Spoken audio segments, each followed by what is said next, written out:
Hey friends, it is Misa, and several of you wanted to see how I am watercoloring these new state ornaments, and so I just thought we would do some of them together. I have a couple of different ones, and maybe we'll do multiples with a kind of a different feel to them so that we can cover all kinds of different ways to get these done. This one's really colorful. I did Guam with the bougainvillea in the pink, and I'm just going to be using the Crayola watercolors, the stuff you get for your kids for back to school. And then I also just have a light color acrylic marker. This is kind of a peachy skin tone, but you could do a white or a cream or a light gray, and it's just going to be to bring out some of these little highlights here and just add a little accent to and definition to what we're doing. So I am going to be using a round tip watercolor brush. This is just an inexpensive option that I got at Joann's or maybe Target or even Amazon. I do have one of the little brushes that came with the watercolor set, and if I decide that I'm going to do some really detailed stuff, I'll use this little tiny brush. But by and large, I don't want to spend 20 minutes on an ornament. I want to get it done quickly and out the door. So the intention of this isn't going to be very detailed, controlled, lengthy work. It's going to be, how do you add some kind of fun color, the ability to call these hand painted, and get them out the door. So we've got Minnesota. Somebody said that they weren't sure how to do Minnesota because it didn't feel like a super exciting flower. So we're going to do Minnesota. Maine, because it's going to be more brown and green. It's less floral. And then Alabama, which is a camellia, and those are fun and colorful. So we're gonna do all of these. I don't really have a plan, so this is gonna be a little bit of an adventure also, and we might run into some mistakes or some trouble, and then you're gonna see how I might correct for any issues that might come up along the way. So I'm gonna call that a learning experience for both of us. So let's start with Maine. And so these are just on the Home Depot 1/4 inch maple plywood. And if I was doing this not on camera, I would just honestly be running some water, and I would just put this under the water and then like shake it off so that it would have some dampening across the top of the wood, but not like be puddled and saturated. But since I'm just right here, I'm going to go ahead and just use my brush for now. So where I want the watercolor to travel across the wood, I'm going to get it wet. So if you think about the water as a vehicle for the pigment that is the watercolor, the actual color part of it, the water is going to spread where you put the water, or excuse me, the color is going to spread where you put the water. So I'm not being super careful. I'm just going to get this pine cone wet here.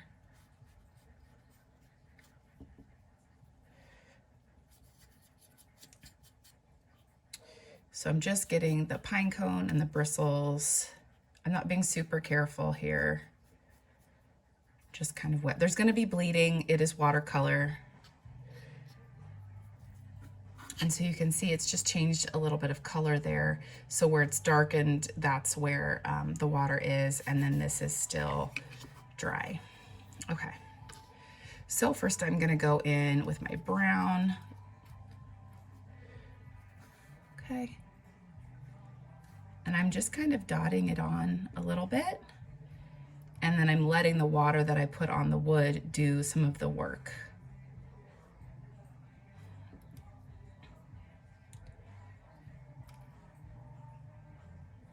And so you can grab more paint, a thicker amount of paint, and you can do a little darker. So I'm just kind of touching it in and then letting the dampness of the wood travel the watercolor around. Sorry. God, it's smoky here in Washington State, so I'm a little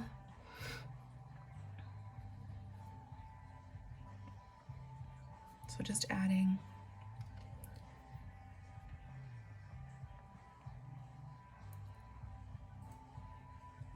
just touching in some of that brown. Okay, so it's brown pine cone.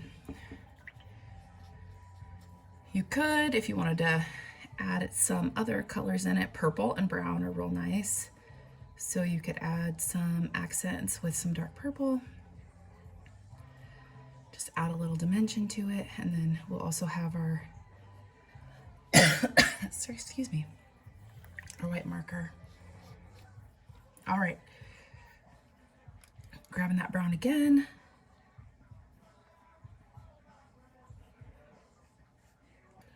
Again, just adding, bringing the brown back up through the branch. It's gonna bleed over into some of these spaces, and we're gonna call that okay, because that's kind of how watercolor looks. So this one I'm gonna be a little bit more detailed with. We're also gonna do a pretty quick application too with some of the others, so kind of right in the middle. Okay, so now I'm gonna grab the green. So on its own, these greens are going to be very bright and very primary. You can see here, this is really bright. And so I know that I've said in the past, when we mix complementary colors, we get brown, but also there's lots of browns in nature. And so I'm gonna grab this green too. We're going to have a really bright green, and we're going to dip the tiniest bit into the red and mix the red into it. So it's going to neutralize that really, really bright green and give us more of a green that we would see in nature, which does have some of those more rich brown, dark tones. And here I'm just really slopping it on, honestly.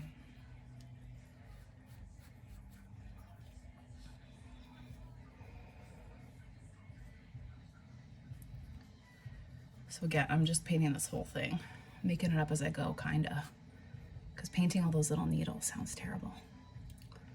So we're gonna see how this goes. So I'm just grabbing that little bit of green that I mixed with just the tiniest bit of red. If you're going half and half, you really are just gonna get brown. But now you can see I got this more forest green, where before it was a very, very, very bright green. Okay, you can also see that the purple just melted in here, and now it's pretty much gone. Okay, so now I think I'm gonna add some blue, right? So I have all of this green that just kind of slopped over outside of my score lines. So now I think I'm going to have a pretty dry brush, honestly, and I'm going to go in and grab this lighter blue. Right, and so I'm kind of going to, not too much water.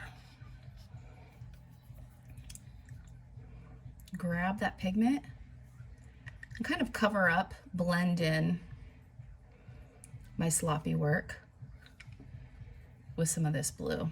You can see I've got a lot of pigment right here, and it's kind of a puddle. I'm just gonna let it dry there. So I'm just kind of reaching in between these branches. I'm trying to sort of be careful not to go completely over it, but if I do, I'm gonna let it ride. Watercolor has that melted look where all the colors kind of blend in together, so I'm gonna use that to my advantage. This is the most detailed one we're gonna do. So again, I'm just grabbing just the tiniest bit at the tip here of my rounded brush. So you gotta follow these up the right way. Bringing it down. A little bit more paint. Oh, I might need some. So I'm just following along here. And so now you can see the brown and the green, everything that went off the edge is now mixing with the blue, and it looks nice.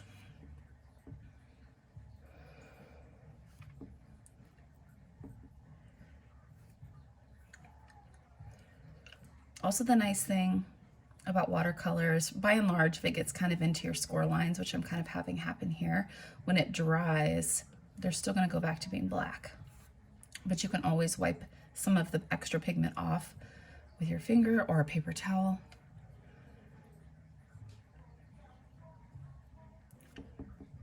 Adding the blue. in here. So I'm just working my way around.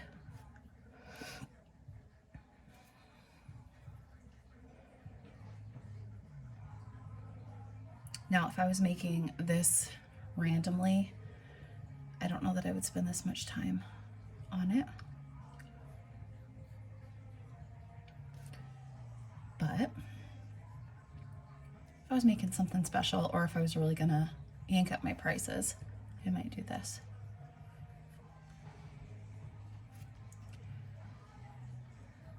Okay, a little bit more water.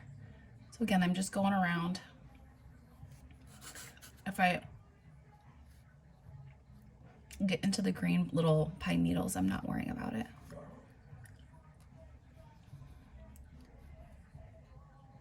Doesn't need the drastic separation, just a little. Okay. Oops.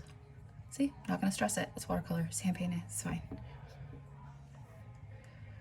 Kind of have to let go of any desire for control when it comes to watercolor. Because like, look at that hot mess. So I'm gonna bring some water in here, see what it does. So because I have some of this bleeding, I'm gonna decide what to do with Maine here. So I'm getting Maine wet.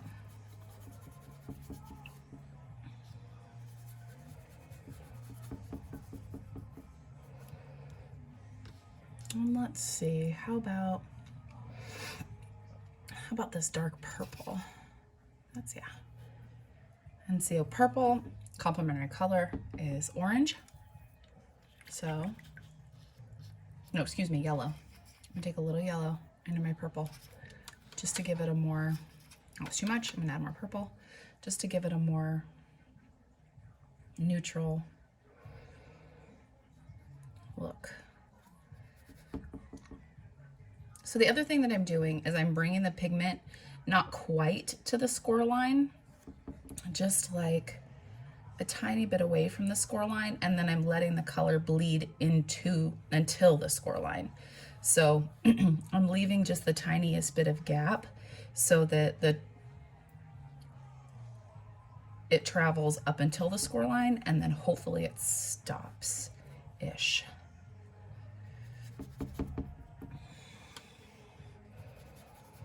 Okay, again, I think I'm just gonna cover the whole thing because ain't nobody got time.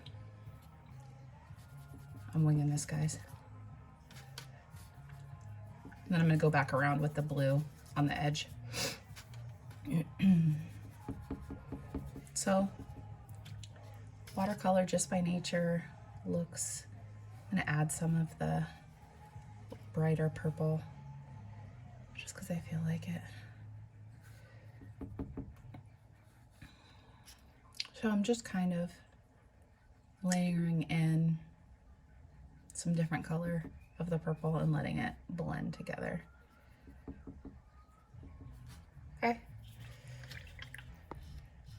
All right. I'm gonna wipe off some of this edge here so I don't get quite as much bleeding. All right, now I'm going back in with my blue. I'm not a super steady hand, so just trying to pull that blue all the way around.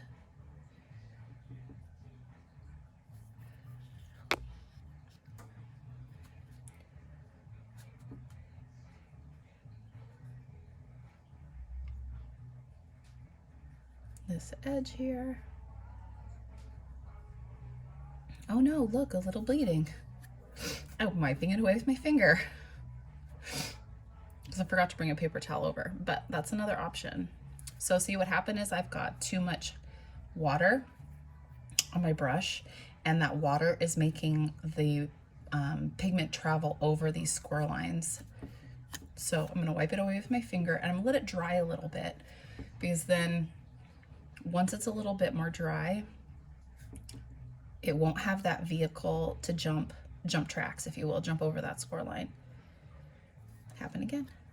So again, I've got too much water. So you can see, again, we were gonna go over some troubleshooting here. But it's also not the end of the world. It doesn't look terrible. But if you get that too much movement with your watercolor, you'll need to go back with maybe, do this inner lip in here. You could dab it away with your finger or a paper towel and then just load your brush with less water.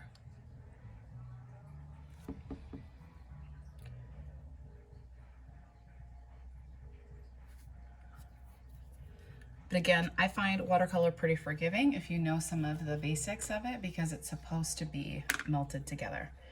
And so this needs to dry still, and I may add some accents or not, but again, it just needs to dry.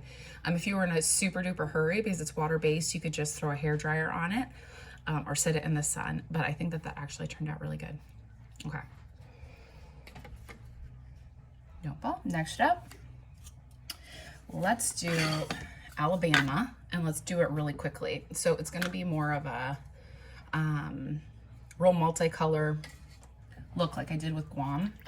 Let's do really bright. Okay, so I'm just going to get the whole ornament wet. Again, this is when I would have just dunked the whole thing under running water and then given it a couple of shakes.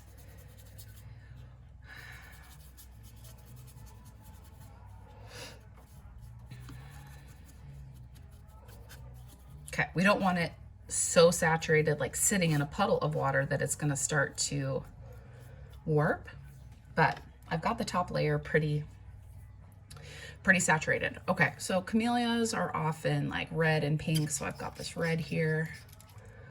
I'm gonna grab some white. Let's see, maybe I'll add a purple. Okay, and then some water here. Oops, got some on the leaf. Oh well, gonna deal with that. Okay, you can tell I'm just painting it all over. So I got this lighter color in first. All right, I just smeared it on. I'm gonna go in with some red and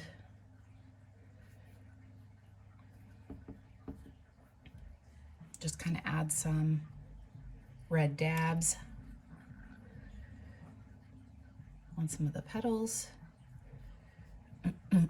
Not a lot of rhyme or reason. Here, it bleeds over the lines. I think that's fine. And then maybe some of the pink color. So the colors that I did originally.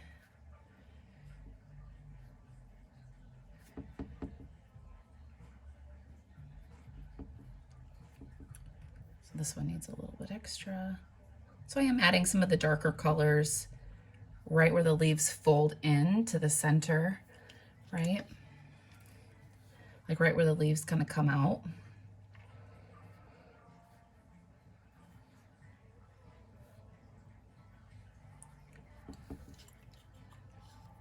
Okay, onto my leaves. I'm going to do the same thing. I'm going to pick up this like really green, super green, so bright.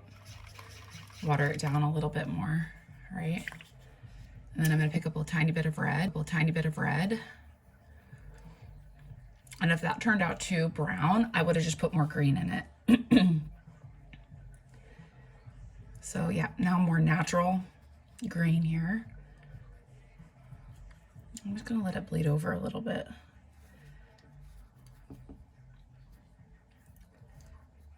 Okay, just taking the green.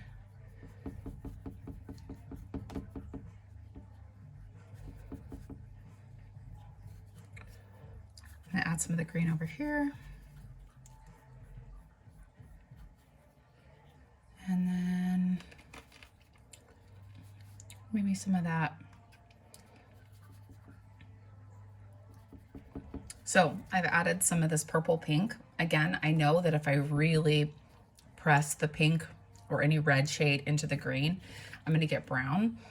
So I'm just gonna kind of dab it in with some extra water, but I'm not going to like really work to blend them together really aggressively. I'm gonna let the water make it travel. Let's add a little bit more water here. so that the water kind of merges them together versus me aggressively pushing them together. I can add a little bit more green, maybe the bright green. I don't know, guys, I'm winging it.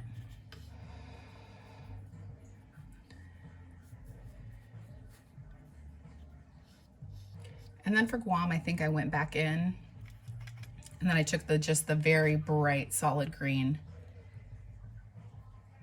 and I added to the leaves as kind of an accent. Didn't do the whole thing. Might do that here too. This all kind of bled together a little bit. The nice thing is that when it's dry, you can go back in and add a little bit more color. Okay, I'm gonna take the green and I'm just gonna touch the edge. I'm overlapping the camellia. I'm calling that fine. So some of the green is gonna come into the red, some of the red is gonna come into the green. Okay, we'll see how that dries. I think this will be kind of interesting. We'll decide if we like it. And I think this will be fun one to add some accents to, but a little different approach, right? This one's a little bit more controlled. This one's a little bit more freeform. Okay, now for Minnesota. I have no idea what I'm gonna do here. I have dirty water. It's probably a no-no, but oh well. I'm gonna take some white. I think that's kind of wet. Now, so I'm not gonna wet this at all because if you don't add water first, you're gonna have the most controlled application. But also, it's gonna be the most concentrated. So I'm just adding some white. It happens to also be mixed with a little bit of pink. I didn't worry too much about it because that's with this little lady slipper. It is kind of a white and pink flower. If that hadn't been the case, I would have approached it with a clean brush, clean water. So I'm just kind of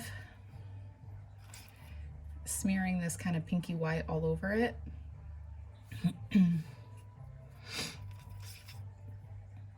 More water.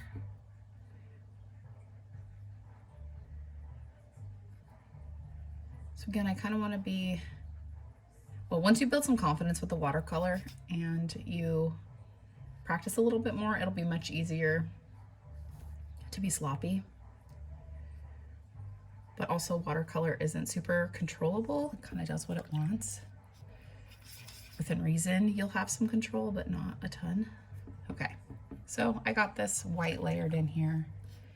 And then now I'm gonna go in maybe with some red and maybe a little pink and touch in here. I think that's what these look like.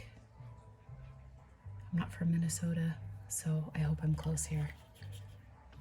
So I touched it in. I didn't, I'm gonna move this up a little bit. I touched it in, but now I'm just letting the water and the wood do what the water and wood does. A little darker here. So I'm just gonna let it sit.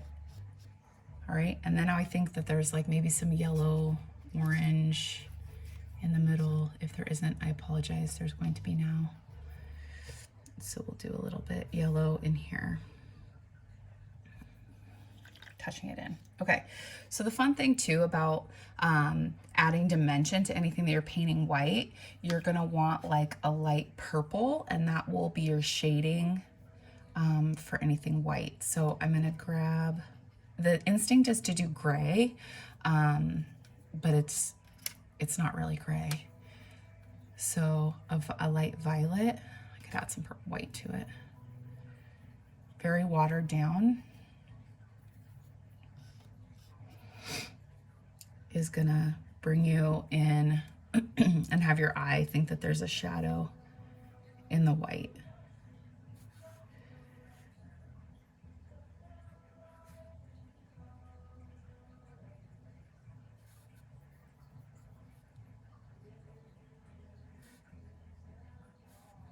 Okay. Okay, now we're gonna go on. I still have some of that green that was just this really bright green and the red. So bring that into the stem. There's some green back here.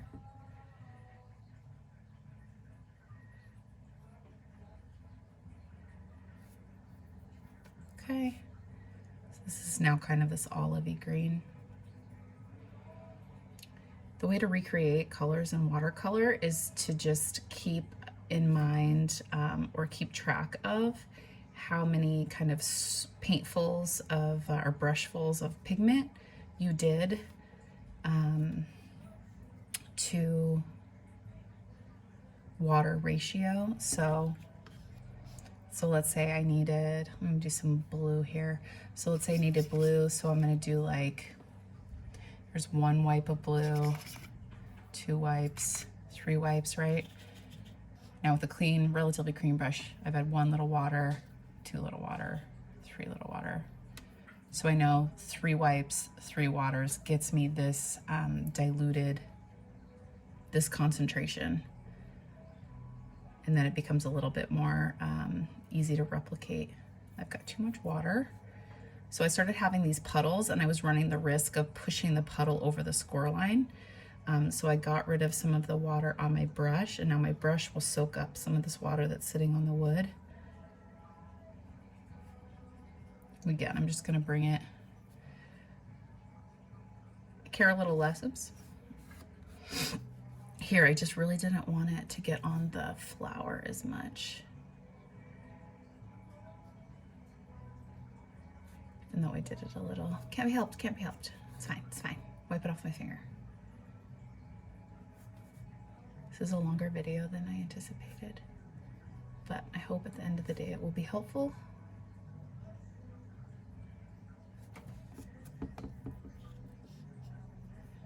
Oops, right here.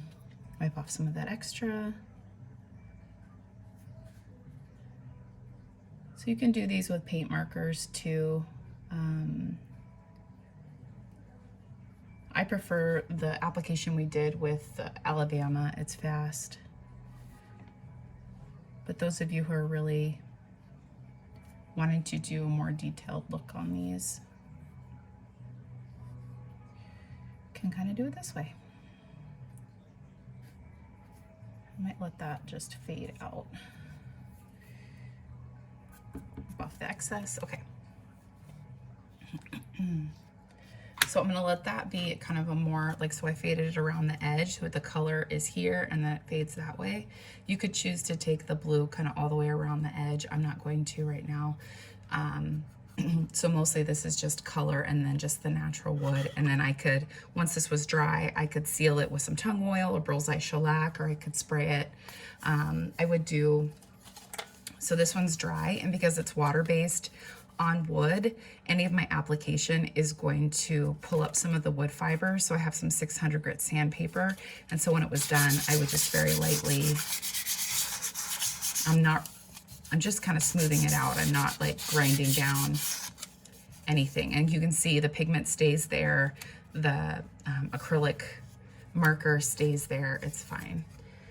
So Maine is relatively dry. So we're gonna take our acrylic marker and get it going here. So this is one of the Thule, there we go. It's just a light peachy cream. And so then you could just kind of think about where there might be little accents, and I'm just doing little squiggles here in my little pine cone. Like, where would the sun just hit the ends, right? So just little tiny. And then you might hit some of the branches.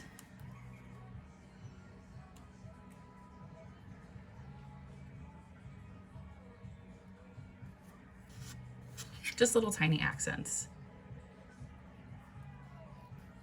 I don't think, this might be dry enough. If not, it's really close. And so for the leaves I made on this one, this is gonna bleed a little bit because it's still wet.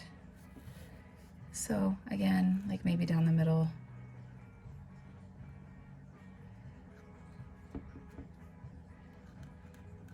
Outline a little bit. So you can add little dimensions there with just a paint marker. All right, guys, well, I don't want this to be any longer. So you can see we did kind of the softer approach, a little bit more of an approach here, or a controlled approach, and then more of a minimalist approach here. So I hope that there were tips along the way that you found useful and that you're having a lot of fun with these. I also really just like them in natural wood too. I think my favorite for these is gonna be cherry, or just solid white, either white board or like that sublimation material from Smoky Hill. So I hope you have tons of fun with these and that you're getting them cranked out fast. And have a good one. Bye.